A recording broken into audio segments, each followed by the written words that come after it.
Good morning everyone. स्वागत है आप सभी का विजडम एजुकेशन पे। सबसे पहले हमारे चैनल पे नए हैं तो सब्सक्राइब कर दें, पुराने हैं तो लाइक कर दें, शेयर करें, कमेंट करें। कोई क्वेश्चन पूछना है तो कमेंट सेक्शन में पूछ सकते हो। तो ये जो सीरीज़ है, इस सीरीज़ के तहत हम यूपीएससी पॉइंट ऑफ व्यू से जो इम्पोर्टेंट आर्टिकल होते हैं या एडिटोरियल होते हैं हिंदी न्यूज़पेपर के, खास करके जनसत्ता, दैनिक जागरण, हिंदुस्तान, पायनियर, ट्रिब्यून, तो इनके जो इम्पोर्टेंट एडिटोरियल होते हैं और जो यूपीएससी पॉइंट ऑफ व्यू से आपके लिए रिलेवेंट होते हैं या रिस्पेक्टिव स्टेट पीसीएस जैसे BPSC, UP PCS, MP PCS, RPCS, JPSC, इसके लिए जो रिलेवेंट आर्टिकल होते हैं या रिलेवेंट न्यूज़ होते हैं, रिलेवेंट एडिटोरियल होते हैं, उसका हम डिस्कशन यहाँ आपके साथ करते हैं। तो चलिए शुरुआत करते हैं। देखो, पहला जो न्यूज़ है कि निर्यात के मौके और चुनौती। पहला जो न्यूज़ है कि निर्यात के मौके और चुनौतियाँ, राइट। तो यहाँ पे जो है ब्लूमबर्ग की एक रिपोर्ट है। इसके रिपोर्ट के अनुसार चीन के कार्यरत कई वैश्विक निर्यातक कंपनियाँ अब अपने विनिर्माण का कार्य पूरी या आंशिक रूप से दूसरे देश में हस्तांतरित करने की तैयारी कर रही हैं। यानी जो भी कंपनी है, अमेरिका की कंपनी हो गई, उसके बाद जो है यूरोप की कंपनी हो गई, दक्षिण कोरिया की कंपनी हो गई, या चीन या जापान की कंपनी हो गई, तो ये सारी की सारी कंपनी जो है अपना मैन्युफैक्चरिंग हब्स जो है शिफ्ट किया था। कहाँ पे? तो चाइना में था इसका मैन्युफैक्चरिंग हब। क्यों शिफ्ट किया गया था? कि चीन में जो है उस समय में कार्यबल सस्ता मिलता था, इसको जो है आसानी होती थी। मान लो कि अमेरिका में अगर किसी उत्पाद को वो बनाता तो उसको अगर 100 रुपये लगते तो उसको चीन में बनाने में मात्र 70-80 रुपये ही लग रहा था। और पूंजीवाद का ये खासियत भी है कि पूंजीवाद जो है हमेशा पूंजी का सेविंग करना चाहता। तो जितने भी पूंजीवादी व्यवस्था देश थे, खास करके अमेरिका या यूरोप के कंट्री थे, तो उन्होंने क्या किया, अपना मैन्युफैक्चरिंग हब शिफ्ट किया था चीन में। लेकिन कोविड-19 के कारण, जो ये कोरोना वायरस कारण है, तो इसका एक सकारात्मक पक्ष आप कह सकते हो। इंडिया पर्सपेक्टिव से, भारत की दृष्टिकोण से एक सकारात्मक पक्ष ये है कि जो कंपनी चीन में अपना मैन्युफैक्चरिंग हब लगाई थी वो अब शिफ्ट करना चाहती है, और उसके लिए सबसे बढ़िया उपाय है, सबसे बढ़िया रास्ता है कि वो भारत में शिफ्ट करें। तो पहला तो इशू ये है। तो उसके लिए भारत सरकार जो है, यहाँ पे एक देखो लिखा हुआ है, प्लग एंड प्ले मॉडल में कंपनियों को सभी इंफ्रास्ट्रक्चर तैयार कर मिलती है और उद्योग सीधे उत्पादन शुरू करते हैं। यानी भारत सरकार की हाल में जो है कॉमर्स मिनिस्ट्री की मीटिंग हुई, प्राइम मिनिस्टर उसको लीड किए, और उसमें डिसाइड किया गया कि जो कंपनी चीन छोड़ के आएगी उसको प्लग एंड प्ले मॉडल के तहत जो है सारी इंफ्रास्ट्रक्चर बना के ही दी जाएगी। यानी मान लेते हैं कि एक घर है जहाँ पे मैन्युफैक्चरिंग करना चाहिए, उसके लिए जो जो भी क्राइटेरिया होगा वो सारी की सारी जो है बनाकर ही देगी, ताकि वो कंपनी इंडिया में शिफ्ट करने के साथ ही अपना उत्पादन शुरू कर दे। तो इसी को कहा जाता है प्लग एंड प्ले मॉडल। उसके अलावा जो है जो भी औद्योगिक क्षेत्र थे और विशेष स्पेशल इकोनॉमिक जोन, सेज काफ़ी चर्चा में रहता है, SEZ कहा जाता है, स्पेशल इकोनॉमिक जोन। वहाँ पे जो है गैर उपयोगी खाली पड़ी ज़मीन का जो है इस्तेमाल किया जाएगा। किसके लिए इस्तेमाल किया जाएगा? कि वो सारी कंपनी जो चीन को छोड़ करके शिफ्ट करना चाहती है भारत में, उसे इमिडिएटली वहाँ पे जो है इंफ्रास्ट्रक्चर बनाकर दिया जाए, ताकि वो आते ही अपना उत्पादन से तैयार कर सके, आते ही जो है अपनी काम शुरू कर सके। और इससे सबसे बड़ा फायदा भारत को होगा निश्चित तौर पे, क्योंकि भारत के जितने भी लेबर फोर्स हैं उसको काम मिल जाएगा। भारत की जितनी भी श्रम शक्ति है, जितने भी मजदूर हैं, जितने भी स्किल्ड एम्प्लॉयड हैं, सबको वहाँ पे काम मिल जाएगा। तो अब इशू क्या आ रहा है? इशू ये आ रहा है कि एक तरफ तो मान लो कि निर्यात जितनी भी कंपनी है, चीन की कंपनी चीन को छोड़ना चाहती है। अमेरिका की जो कंपनी है, आपको पता है कि अमेरिका का जो एप्पल जो प्रोडक्ट होता है, काफ़ी महत्वपूर्ण प्रोडक्ट होता है, उसका भी मैन्युफैक्चरिंग हब चीन में ही है। इस तरह से मैक्सिमम कंपनी, जो अमेरिकन कंपनी है, कोरियन कंपनी है, जापानीज कंपनी है या यूरोपियन कंपनी है, सबका मैन्युफैक्चरिंग हब चीन में है। तो वो एक तरफ इंडिया आना चाहती है, चीन को छोड़ना चाहती है, और दूसरी तरफ जो है इंडिया का जो वर्क फोर्स है, यानी जो लेबर है, वो माइग्रेंट कर रहा है, वो कर रहा है, रिवर्स माइग्रेंट हो रहा है, यानी अपने गांव की ओर पुनः रिटर्न हो रहा है। तो ये सबसे बड़ा इशू है। तो इसको लेकर के कुछ पॉइंट मैंने मेंशन किया है, उसको देखते हैं। तो इशू जो है इस आर्टिकल का यही है कि एक तरफ चीन से जितनी भी कंपनी है, मैन्युफैक्चरिंग कंपनी है, वो इंडिया आना चाहती है, और इंडिया का जो माइग्रेंट है, इंडिया के जो कह सकते हो श्रमिक है, लेबर है, वो अपने गांव की तरफ रिटर्न हो रहे हैं। तो ऐसी कंडीशन में अगर एक कंपनी, चीन की कंपनी इंडिया आ गई तो फिर जो है उनको लेबर मिलना मुश्किल होगा। तो इसको लेकर के जो लेबर को लेकर के जो इशू है उसको हम देखते हैं। भारतीय अर्थव्यवस्था में प्रवासी श्रमिकों की क्या भूमिका है, तो कुछ डाटा है, आप कोट कर सकते हो कि भारत में लगभग 50 करोड़ कार्यबल हैं, यानी 50 करोड़ लोग जो है काम करते हैं, जिसमें 90% हिस्सा जो है असंगठित क्षेत्र का है, अनऑर्गेनाइज सेक्टर का। अनऑर्गेनाइज सेक्टर क्या होता है कि जैसे मान लो कोई व्यक्ति ठेला लगाता है या कोई दुकान लगा दिया, छोटा मोटा दुकान, पान का दुकान लगा दिया, चाय का दुकान लगा दिया, तो इसका कहीं कोई रिकॉर्ड नहीं होता। वहाँ पे जितने भी एम्प्लॉयज़ काम करते हैं, बहुत सारा दुकान मैंने ऐसा देखा है, चाय वगैरह का दुकान, जहाँ 10-10 एम्प्लॉयज़ काम करते हैं, लेकिन उसका कोई रिकॉर्ड नहीं होता। तो वो सारे के सारे असंगठित क्षेत्र में आते हैं। असंगठित क्षेत्र में आते हैं तो क्या हुआ कि इसमें फैक्ट्री एक्ट 1948, फैक्ट्री एक्ट 1948 के तहत जो श्रमिकों को जो फायदा मिलता है, जो सिक्योरिटी मिलता है, राइट, तो वो यहाँ पे असंगठित क्षेत्र में उनको नहीं मिल पाता है। और भारत में 90% से अधिक असंगठित क्षेत्र हैं। यानी कह सकते हो कि अगर 100 एम्प्लॉयज़ भारत में है तो 90 से अधिक एम्प्लॉयज़ जो है असंगठित क्षेत्र में ही काम कर रहे हैं। उसके बाद जो है आंतरिक प्रवासन। आंतरिक प्रवासन क्या होता है कि एक राज्य से दूसरे राज्य में जाना। जैसे मान लो कि बिहार से कर्नाटका गया है कुछ श्रमिक, तो उसको आंतरिक प्रवासन कर सकते हैं। देश के भीतर जो प्रवासन होता है उसको आंतरिक प्रवासन कर सकते हैं। तो वो लगभग जीडीपी का 6% जो है, जीडीपी का 6% जो है कमाता है एक वर्ष के भीतर। 6% होता है लगभग 12 लाख करोड़ रुपए। बहुत बड़ा अमाउंट होता है। कैसे कि हम लोग का जो बजट होता है वो लगभग 25 से 30 लाख करोड़ का होता है, और 12 लाख करोड़ प्रत्येक वर्ष जो है ये श्रमिक कमाते हैं। और ना सिर्फ कमाते हैं बल्कि 2%, जीडीपी का 2% जो है ये अपने घर को भी भेजते हैं। यानी जो मजदूर कह सकते हो आप रहते हैं, कर्नाटका में रहते हैं, महाराष्ट्र में रहते हैं, गुजरात में रहते हैं, वो बिहार और यूपी जैसे राज्यों में जो गरीब राज्य हैं वहाँ पे जीडीपी का 2% यानी 4 लाख करोड़ रुपए। ये डाटा याद रखना, कहीं भी आप कोट कर सकते हो। जीडीपी का 2% यानी 4 लाख करोड़ रुपए वो अपने घर में भेजते हैं। तो अब जो है ये इशू आ रहा है, और इस आर्टिकल में जो है इशू को हाईलाइट किया गया है कि किस तरह से सरकार को ध्यान देना चाहिए। और निश्चित तौर पे जो है आज प्राइम मिनिस्टर की मुख्यमंत्री के साथ मीटिंग है, तो हम उम्मीद कर सकते हैं कि इस इशू को लेकर एड्रेस किया जाएगा कि अगर कंपनी, चीन की कंपनी जो है इंडिया में अगर आ रही है मैन्युफैक्चरिंग के लिए, तो उनको जो है ना सिर्फ जो है ज़मीन दिया जाए, ना सिर्फ उसको इंफ्रास्ट्रक्चर दिया जाए, बल्कि उसको एक अच्छा कार्यबल भी दिया जाए ताकि इमीडिएटली काम करना शुरू हो सके।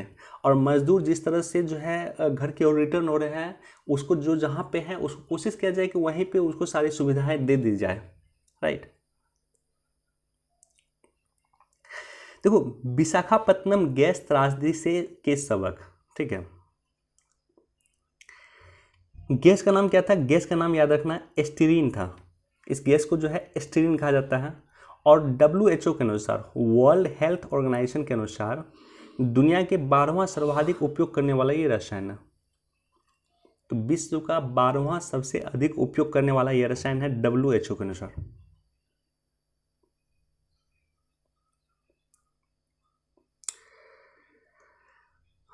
देखो, इसको लेकर के हम डिस्कस करते हैं, बेसिक डिस्कस करते हैं। भारत में रासायनिक सुरक्षा, आपदा और सुरक्षा। तो विशाखापत्तनम जो है, विशाखापत्तनम से 15 किलोमीटर दूर था, आंध्र प्रदेश में विशाखापत्तनम से 15 किलोमीटर दूर जो है ये कारखाना था जहाँ पे इस तरह की दुर्घटनाएं हुई हैं, रासायनिक दुर्घटना इसको कह सकते हो। इसमें स्टाइरिन गैस का जो है रिसाव हुआ, जिसमें कम से कम 11 लोग मारे गए और कहीं लगभग 100 से अधिक व्यक्ति जो है घायल हुए। इस कारखाना के बारे में बेसिकली जानो कि इसकी स्थापना 1961 को हुई थी। 1961 को इसकी स्थापना की गई थी। उसके बाद एक रिपोर्ट है, थोड़ा सा डाटा भी है, आप याद रखना कि national disaster management authority NDMA, राष्ट्रीय आपदा प्रबंधन प्राधिकरण के अनुसार हाल के दिनों में ही 130 देश में 130 से अधिक रासायनिक दुर्घटनाएं हुई है। मतलब छोटी मोटी दुर्घटनाएं जो है 130 से अधिक जगह पे भारत में हुई है, जिसमें लगभग 259 लोगों की मृत्यु हुई है और 550 से अधिक लोग जो है उसमें घायल हुए हैं, जिसको शारीरिक नुकसान हुआ, किसी न किसी तरह का नुकसान हुआ। उसके बाद जो है 301 जिलों में ये सब डाटा जो है नॉर्मली मेंस के क्वेश्चन में लिखने में इंपॉर्टेंट हो जाता है, या कह सकते हो एसए को क्वेश्चन लिखने में इंपॉर्टेंट हो जाता है। कि एनडीआरएम के अनुसार 301 जिलों में, देश के 301 जिलों में 1861 प्रमुख जो है रासायनिक खतरों वाली इकाइयां हैं। यानी वहाँ पे किसी तरह का जो है रासायनिक जो है कार्यों को पूरा किया जाता है, रासायनिक उत्पाद को तैयार किया जाता है, और वहाँ पे खतरा हो सकता है, राइट। तो रासायनिक आपदा के क्या क्या संभावित परिणाम कारण है? तो पहला कारण होता है प्रक्रिया और सुरक्षा प्रणालियों की विफलता। तो हमने देखा है कि किस तरह से भोपाल गैस त्रासदी जो हुई थी 1984 में, उसमें भी जो है सुरक्षा प्रणालियों की जो है विफलता के कारण वो उसको हुआ था। प्राकृतिक आपदा जनित दुर्घटना के कारण भी जो है गैस त्रासदी होती है। खतरनाक अपशिष्टों के परिवहन वाहनों की दुर्घटना होना इसके कारण भी होता है, और लोगों के अशांति के दौरान कारखानों में तोड़फोड़ के कारण जो है ये भी दुर्घटना का कारण हो सकता है। कि मान लेते हैं कि जो कारखाना काम हो रहा है वहाँ पे किसी भी तरह का तोड़फोड़ किया जाए तो भी आपदा हो सकता है। तो आपको याद होगा एक लैंडमार्क जो है 1984 है, जहाँ पे भोपाल गैस त्रासदी हुई थी, राइट। तो उसके बाद जो है कुछ प्रमुख जो है एक्ट बने थे, उस एक्ट को लेकर के हम डिस्कस करते हैं। कि भोपाल गैस रिसाव जो है अधिनियम बना था 1985 में। पर्यावरण संरक्षण अधिनियम काफ़ी इंपॉर्टेंट है, environment protection and act, sorry EPA, environment protection act, पर्यावरण संरक्षण अधिनियम 1986 भी भोपाल गैस त्रासदी के बाद ही बना था। सार्वजनिक बीमा उत्तरदायित्व अधिनियम, पब्लिक लाइबिलिटी इंश्योरेंस एक्ट 1991 बना था। उसके बाद जो है national environment appellate authority act 1997 बना था। और NGT जो है ये सबसे अधिक इंपॉर्टेंट है, अभी जो सबसे अधिक चर्चा में रहता है NGT चर्चा में रहता है, राष्ट्रीय हरित न्यायाधिकरण चर्चा में रहता है। इसकी स्थापना 2010 में हुई थी। तो ये सारा का सारा जो प्रोविजन किया गया था, क्यों किया गया था कि इस तरह की अगर रासायनिक दुर्घटना होती है तो उसको किस तरह से रोका जाए। लेकिन फिर भी इस तरह से घटना हो रही है तो हमें सबक लेना चाहिए। जो रूल है उस रूल को अगर स्ट्रिक्टली तौर पे पालन किया जाएगा तो इस तरह की दुर्घटनाएं नहीं होगी। तो उम्मीद है कि ये जो है आर्टिकल है वो क्लियर हो गया होगा आपको। छोटे उद्योगों को चाहिए बड़ी राहत, MSME को लेकर के आर्टिकल है, राइट। तो MSME जो है हमने अभी कुछ देर पहले भी डिस्कस किया था कि इंडिया में जो है 90% असंगठित क्षेत्र में लोग काम करते हैं, और जितने भी असंगठित क्षेत्र में काम करते हैं सारे के सारे MSME के ही पार्ट कर सकते हो एक तरह से होते हैं। और MSME में ही माइक्रो इंटरप्राइज के वो पार्ट होते हैं। तो माइक्रो क्या होता है, स्मॉल क्या होता है, मीडियम क्या होता है, हम डिटेल से डिस्कस करेंगे इसको लेकर के। तो अभी जो इशू है वर्तमान में सबसे अधिक जो इशू है, सबसे अधिक जो समस्या है वो है MSME सेक्टर को लेकर के। यानी भारत में जहाँ 100 में 92 लोग जो है 92 लोग जो हैं 92% से अधिक व्यक्ति जो है MSME सेक्टर में काम करते हैं, तो वहाँ सबसे अधिक प्रॉब्लम है। तो सरकार को जो है MSME को जो है बिल्कुल देखना चाहिए, उसको ध्यान देना चाहिए, और उसके जो प्रोज एंड कॉन्स है उसको कोशिश करना चाहिए दूर करने का।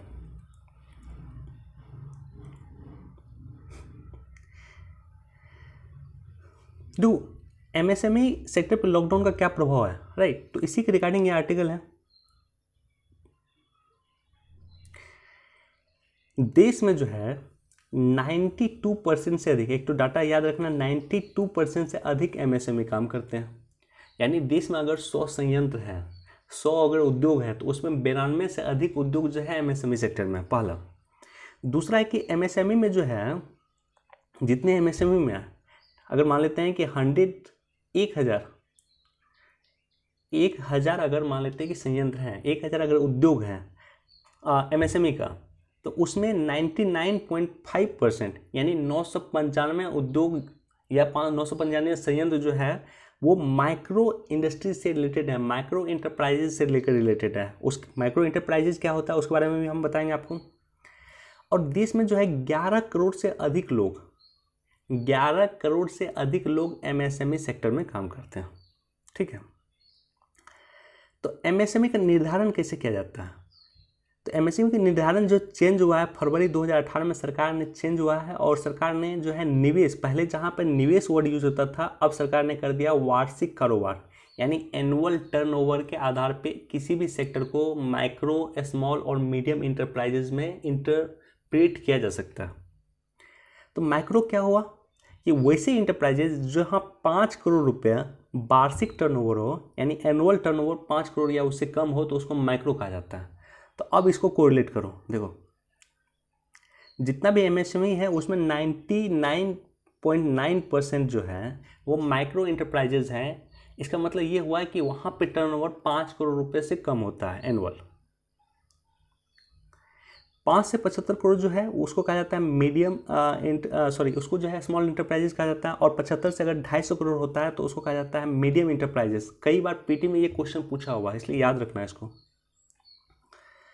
तो भारत में एमएसएमई की स्थिति क्या है? तो सबसे पहले एक और डाटा याद रखना। एक तरफ मैंने बताया कि 11 करोड़ से अधिक लोग एमएसएमई सेक्टर पे डिपेंड हैं, और लगभग 6.34 करोड़, लगभग 6.5 करोड़ संयंत्र जो है, 6.5 करोड़ जो उद्योग हैं वो एमएसएमई सेक्टर में देश में है, राइट। तो 6.5 करोड़ से अधिक संयंत्र जो है एमएसएमई सेक्टर में देश में है। 11 करोड़ लोगों को ये रोजगार उपलब्ध करवाता है, जिसमें 55% से अधिक जो है वो 55% से अधिक रोजगार जो है वो शहरी क्षेत्रों में है। उसके बाद जो है देश में 66% उद्योग समाज के निचले वर्ग, यानी कह सकते तो समाज के जो निचला वर्ग है, दबा कुचला वर्ग है, उसमें 66% वो लोग जो है एमएसएमई पे डिपेंड है, जिसमें 12.5% अनुसूचित जाति एससी, 4.1% एसटी और 49.7% ओबीसी से संबंधित है। इस तरह से 66% देश के जो है निचले वर्ग हैं वो एमएसएमई से जुड़े हुए हैं। तो इसलिए जो है लेखक का कहना, अगर ये आर्टिकल आप पढ़ोगे तो इसलिए लेखक का कहना है कि एमएसएमई सेक्टर पे जो है सरकार को इमीडिएटली ध्यान देना चाहिए, और जितना जल्दी से जल्दी हो सके एमएसएमई सेक्टर को रिकवर किया जाना चाहिए। चलो एक लास्ट आर्टिकल है, जैव विविधता में छिपी है जैव जीवन की कुंजी।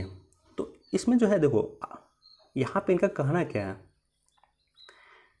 राइटर का कहना है कि जो सार्स आया या जिका वायरस आया, इबोला आया, बर्ड फ्लू आया, तो ये जितने भी वायरस जनित रोग आ रहे हैं आज के समय में, चाहे सार्स हो गया, चाहे इबोला वायरस हो गया, चाहे बर्ड फ्लू हो गया, चाहे स्वाइन फ्लू हो गया, तो ये मैक्सिमम 70% जो है ये बीमारी जो रही है वो जानवरों के थ्रू इंसान में आ रहा है।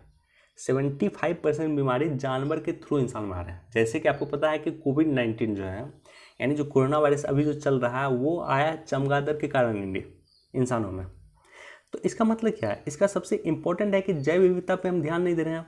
जैव विविधता का अर्थ क्या हुआ कि जीवों को रहने के लिए जो जगह है, यानी जो जीव रहने के लिए जो जगह है उस जगह में इंसानी दखल कर रहा है, जीव को जो है इंसान नष्ट कर रहा है, ताकि जो है वहाँ पे इंसानियत बसाई जा सके। आपने देखा है कि कई जगह जंगलों की कटाई हो रही है। क्यों कटाई हो रही है? इसलिए कि वहाँ पे इंसानों की बस्ती बसाई जा सके। तो इसलिए जैव विविधता का जो ह्रास हो रहा है, उसको जो नुकसान हो रहा है, इसके कारण आज के समय में कोरोना वायरस जैसी महामारी इंसानों में आ रही है, इबोला वायरस जैसी महामारी इंसानों में आ रही है, बर्ड फ्लू और स्वाइन फ्लू जैसी बीमारी इंसानों में आ रही है। तो काफ़ी अच्छा आर्टिकल है, इम्पोर्टेंट आर्टिकल है। इसमें कुछ राइटर ने बताया भी कि क्या करना चाहिए, तो उस पर भी हम डिस्कस करेंगे कि राइटर का क्या अप्रोच है और हमारा क्या अप्रोच होना चाहिए। देखो प्रत्येक वर्ष जो है 22 तारीख को, यानी 22 मई को जो है जैव विविधता दिवस मनाया जाता है। क्यों मनाया जाता है? क्योंकि 22 मई 1992, 22 मई 1992 केन्या के नैरोबी में कन्वेंशन ऑन बायोडाइवर्सिटी को स्वीकार किया गया था। ठीक है, CBD, ये काफ़ी इंपॉर्टेंट समिट है। CBD इसको कहा जाता है, कन्वेंशन ऑन बायोलॉजिकल डाइवर्सिटी। इसको स्वीकार किया गया था 22 मई 1992 को, और यही कारण है कि इस दिन जो है जैव विविधता दिवस मनाया जाता है, बायोडाइवर्सिटी डे मनाया जाता है। तो 2020 का जो थीम क्या है, तो ये थीम भी याद रखना, कई बार स्टेट पीसीएस में पूछ सकता है, यूपीएससी में तो नहीं पूछेगा। Our solution are in nature.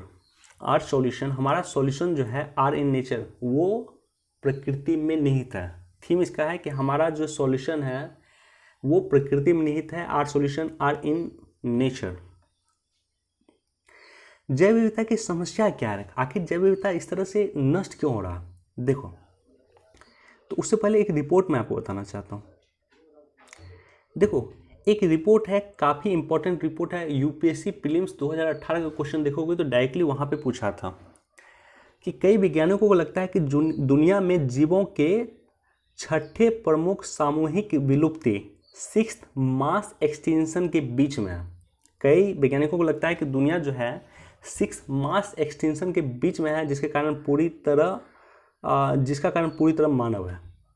यानी कई वैज्ञानिक यह कह रहे हैं कि सिक्स मास एक्सटेंशन के बीच में जो है मानव जाति है। वर्तमान में विश्व सिक्स मास एक्सटेंशन के बीच में है। ऐसा क्यों है और सिक्स मास एक्सटेंशन क्या होता है उस पर भी डिस्कस करते हैं। लेकिन उससे पहले ये जानो कि लिविंग प्लैनेट रिपोर्ट 2018 में कहा गया है कि 1970 से लेकर वर्तमान तक 60% स्तनधारी पक्षियों, मछलियों और सरीसृप को नष्ट किया जा चुका है। पिछले 30 वर्षों में उथले पानी को कोरल का लगभग आधा हिस्सा नष्ट हो चुका है। इसका मतलब ये हुआ है कि 1970 से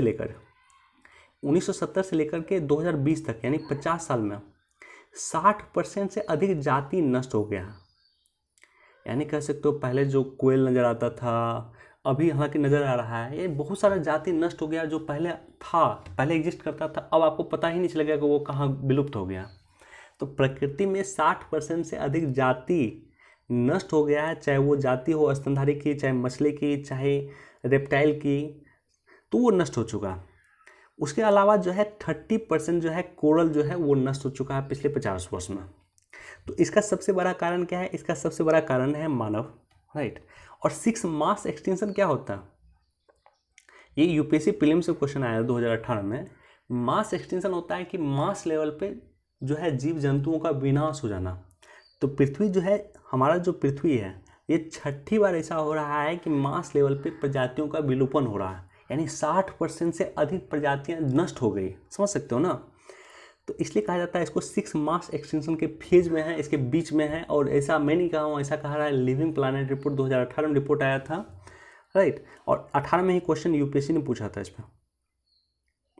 तो जैव विविधता की समस्या क्या कारण है? तो पहला तो प्लास्टिक वेस्ट कारण है, राइट।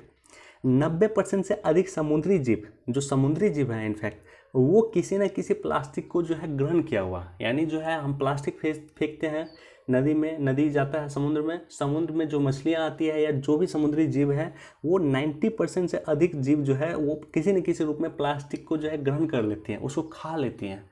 और बाद में उस मछलियाँ को पकड़ के हम खाते हैं तो वही प्लास्टिक हमारे अंदर भी आ जाता है, राइट। इसलिए जो है 3R का जो यूज किया गया था प्लास्टिक के लिए, रिड्यूस, रीयूज एंड रिसाइकल, इस प्रक्रिया को अपनाने की सलाह दी गई थी। 3R याद रखना, प्लास्टिक को किस तरह से मैनेज किया जाए। 3R, रिड्यूस करना है, कम करना है, रीयूज करना, उसको फिर से यूज करना, और रिसाइकल करना है, उसको रिसाइकल कर देना। दूसरा था कि माइक्रोप्लास्टिक एक बहुत बड़ी समस्या है। जलवायु परिवर्तन बहुत बड़ा समस्या है। जिस तरह से ग्लोबल वार्मिंग बढ़ रहा है, आप देख रहे हो, जिस तरह से अटलांटिका का जो है बर्फ़ है वो पिघल रहा है और जो है समुद्र स्तर वो बढ़ रहा है, वो भी जैव विविधता के लिए काफ़ी हद तक खतरा है। और काफ़ी जीव जो है इससे नुकसान हो चुका है, उनको नष्ट हो चुके हैं। डिफोरेस्टेशन, निर्वनीकरण, जिस तरह से वन का हम लोग विनाश कर रहे हैं, राइट। आपने देखा होगा कि कितना वन ऑलरेडी कट गया है, तो वहाँ पे रहने वाले जो जीव जंतु है वो नष्ट हो रहे हैं। तो जैव विविधता को इस तरह से खतरा हो रहा है। लैंड डिग्रेडेशन और ओवर पॉपुलेशन, अधिक आबादी जो है, यानी जो अधिक आबादी है, और अधिक आबादी बढ़ने के कारण जो है हम लोग लैंड डिग्रेडेशन करते हैं, हम लोग जो है वन को कटाते हैं ताकि इंसानी बस्तियाँ वहाँ पे बच सकें, जिससे जैव विविधता को नुकसान पहुँचता है। लाइट पोल्यूशन भी एक कारण है। तो ये सारा का सारा कारण है कि जैव विविधता किस तरह से नष्ट हो रही है। और चूंकि जैव विविधता नष्ट हो रही है, इसलिए इबोला वायरस पनप रहे हैं, इसलिए कोरोना वायरस पनप रहे हैं, इसलिए जो है बर्ड फ्लू पनप रहे हैं, इसलिए स्वाइन फ्लू जैसे वायरस पनप रहे हैं। तो ऐसे कंडीशन में आज हमें सोचना होगा कि हमें क्या करना चाहिए। तो यहाँ पे देखो, राइटर का कहना है कि सबसे पहले जो है भारत को भी एक रिपोर्ट आया था जिसमें कहा गया था कि 2025 तक भारत चीन को क्रॉस कर देगा जनसंख्या में। तो इस रिपोर्ट में कहा गया कि भारत को भी अपनी जनसंख्या नीति पे लाना चाहिए और जनसंख्या पे अंकुश लगाना चाहिए। और इसके साथ साथ और क्या क्या उपाय किया जा सकता है, किस तरह से बायोडाइवर्सिटी को हम कंट्रोल कर सकते हैं, तो उसको लेकर के अगर आपकी कुछ राय है तो निश्चित तौर पर हमें दो। देखो, CBD को लेकर के हमें थोड़ा सा डिस्कस कर देता हूँ। काफ़ी इंपॉर्टेंट जो है ये कह सकते हो कॉन्सेप्ट था और काफ़ी इंपॉर्टेंट अभिसरण कन्वेंशन है। 1992 में आया था रियो डी जेनेरियो पृथ्वी सम्मेलन के दौरान। तो जैव विविधता को लेकर के पहला जो है ये इम्पोर्टेंट समिट है जैव विविधता को लेकर के CBD। 196 देश हैं इसमें, राइट।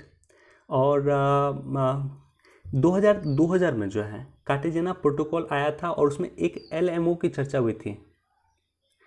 इसको कहा जाता है, देखो यहाँ मैं घेर रहा हूँ, सजीव परिवर्तित जीव, LMO, लिविंग मॉडिफाइड ऑर्गेनिज्म, ठीक है।